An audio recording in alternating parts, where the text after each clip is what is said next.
ওই কি রে, হালকা বাতাসে লঙ্গি উঠতেছে আকাশে। আর এখন আমাদেরকে যেতে হবে লেভেল 4-এ, কারণ তো যাওয়ার পথে হঠাৎই ঠাস করে ঢুকে পড়লাম একটা জুতার দোকানে।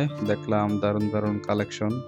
হে এভরিওয়ান, আসসালামু আলাইকুম, this is Hridoy and welcome there. Hope you guys are doing fine. তো আজকে আমরা বেরিয়ে পড়লাম কিছু বন্ধুরা মিলে যমুনা ফিউচার পার্কের উদ্দেশ্যে। আমি মূলত যাচ্ছি একটা ডিজিআই মাইক মিনি মাইক্রোফোন কিনতে, আর সবারই মোটামুটি কিছু কাজ আছে ওইদিকে। তো ফাইনালি আমরা একটু বিকাল করেই বের হয়ে পড়লাম যমুনা ফিউচার পার্কের উদ্দেশ্যে। আর অলরেডি চলে আসলাম বনমালা রোডে। আর এই রেল ক্রসিংটাতে ম্যাক্সিমাম টাইম এই গাড়ি ঘোড়ার ভিড় থাকে। আর বনমালা রোডটাতে আসলে জ্যাম ফ্রি পাওয়াটা খুবই টাফ। তো যাই হোক, আমরা অটো রিক্সায় করে চলে আসলাম স্টেশন রোড, এবং স্টেশন রোড থেকে আমরা উঠবো বাসে। আর বাসে উঠতে হলে আমাদেরকে যেতে হবে একটু সামনে হেঁটে গেলে আমরা বাস কাউন্টার পেয়ে যাব। তো আমরা একটু হাঁটতে হাঁটতে চলে আসলাম সামনে অ্যান্ড পেয়ে গেলাম বাস, এবং উঠে পড়লাম বাসে।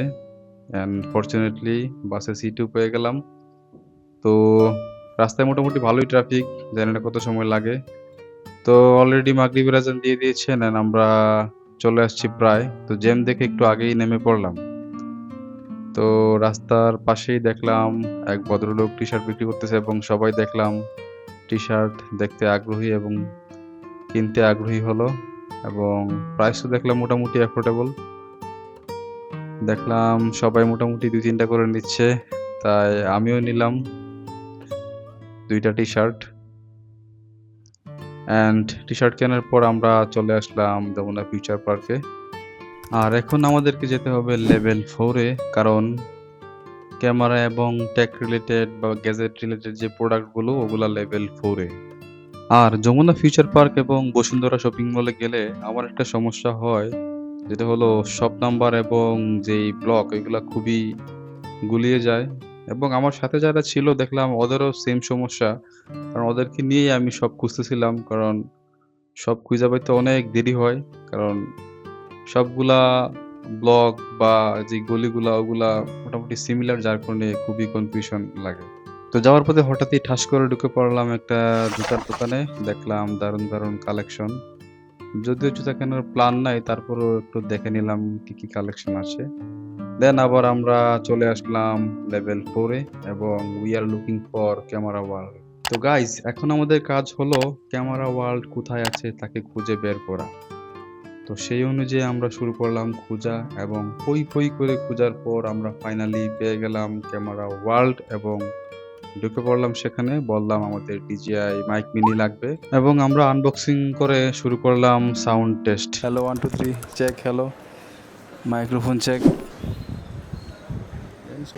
হ্যালো, হালকা বাতাসে লঙ্গি উঠতেছে আকাশে।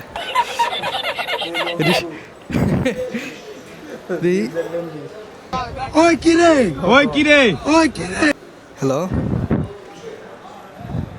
তো ক্যামেরা ওয়ার্ল্ডে আমাদের একটু সময় লাগার কারণে সিদ্দিক এবং আমানুল্লাহ চলে গিয়েছে তাদের অন্য কাজ সারতে।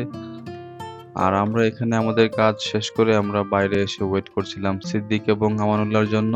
তো ফাইনালি আমাদের কাজকর্ম শেষ করে বের হব। দেখলাম সামনেই হেড গিয়ারের শোরুম, যাদের কালেকশনই হচ্ছে ক্যাপ। তো একটু দেখে নিলাম তাদের কি কি কালেকশন আছে, এবং নিয়ে নিলাম ক্যাপ। ক্যাপ নিয়ে আমরা মেইন এন্ট্রেন্স দিয়ে বের হয়ে গেলাম। দেন আমরা একটু সামনে গিয়ে উঠতে হবে বাসে। তো আস্তে আস্তে আমরা এখন চলে যাব বাসে ওঠার জন্য মেইন গেট দিয়ে সামনের দিকে। ফাইনালি আমরা উঠে পড়লাম বাসে। রাস্তাঘাট মোটামুটি ফ্রি আছে, দেখা যাক কত সময় লাগে আমাদের পৌঁছাতে। তো আলহামদুলিল্লাহ চলে আসলাম বাসায়। তো বন্ধুরা, এই হচ্ছে ডিজিআই মাইক মিনি।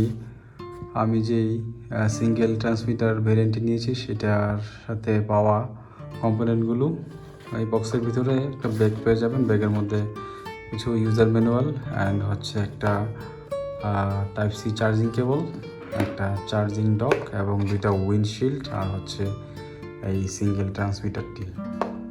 তো বন্ধুরা, পরবর্তী কোনো ব্লগে আমি শেয়ার করব এটার এক্সপিরিয়েন্স সম্পর্কে। আর আজকের ভিডিওটা এখানেই শেষ করছি। দেখা হচ্ছে পরবর্তী ভিডিওতে। ততক্ষণ পর্যন্ত সবাই ভালো থাকবেন, সুস্থ থাকবেন। আল্লাহ হাফেজ।